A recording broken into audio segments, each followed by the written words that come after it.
قناة واتش 24 الإخبارية، ننقل لك الخبر أينما كنت. تقرير استخباراتي إسباني يدعو الاتحاد الأوروبي إلى مراجعة علاقتهم بالجزائر.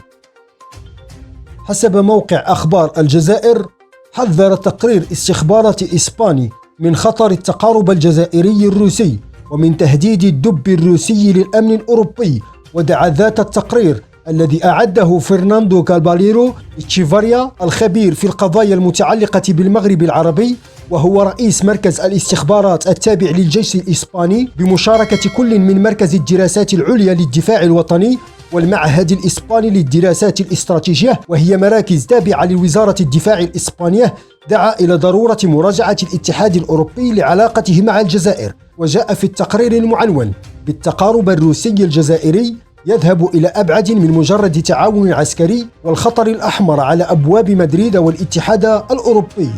أن روسيا جعلت من الجزائر جبهة متقدمة في استراتيجية المواجهة مع مدريد والاتحاد الأوروبي، وأكد على أن التقارب العسكري الروسي الجزائري يحمل طابعا استفزازيا لإسبانيا والاتحاد الأوروبي ورسالة مباشرة من روسيا إلى الدول الغربية مفادها أن لموسكو حليفا كبيرا في شمال إفريقيا مستعد لفتح قواعده العسكرية أمام الجيش الروسي عند اندلاع أي مواجهة عسكرية بين روسيا والدول الأوروبية ومن بينها إسبانيا. ووصف التقرير المخابراتي التحالف الجزائري العسكري بالسلوك الاستفزازي والعدائي من الجزائر نحو إسبانيا ومن ورائها الاتحاد الأوروبي، مضيفا أنه مما زاد من شدة الاستفزازات الجزائرية لمدريد والاتحاد الأوروبي الصفقة العسكرية الضخمة التي أبرمتها الجزائر مع روسيا، والتي وصلت قيمتها إلى 17 مليار دولار، الأمر الذي اعتبره التقرير إسنادا ماليا لموسكو في حربها على أوكرانيا.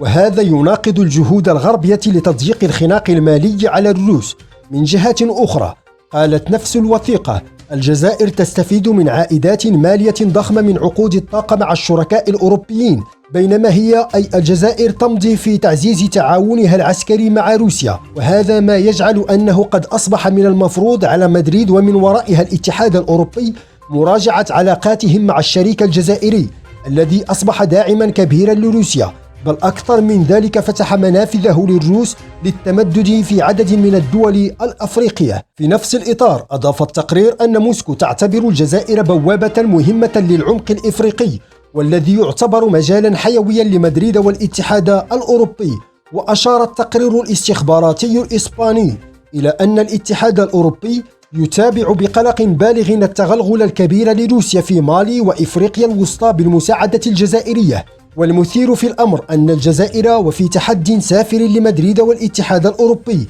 أعطت موافقتها المبدئية لروسيا لإنشاء قاعدة عسكرية بوهران، وهذا سيمثل خطرا مباشرا على مدريد وسيعزز النفوذ الروسي في البحر الأبيض المتوسط، وسيخلق بذلك اختلالا في التوازنات العسكرية لصالح روسيا على حساب مدريد والاتحاد الأوروبي،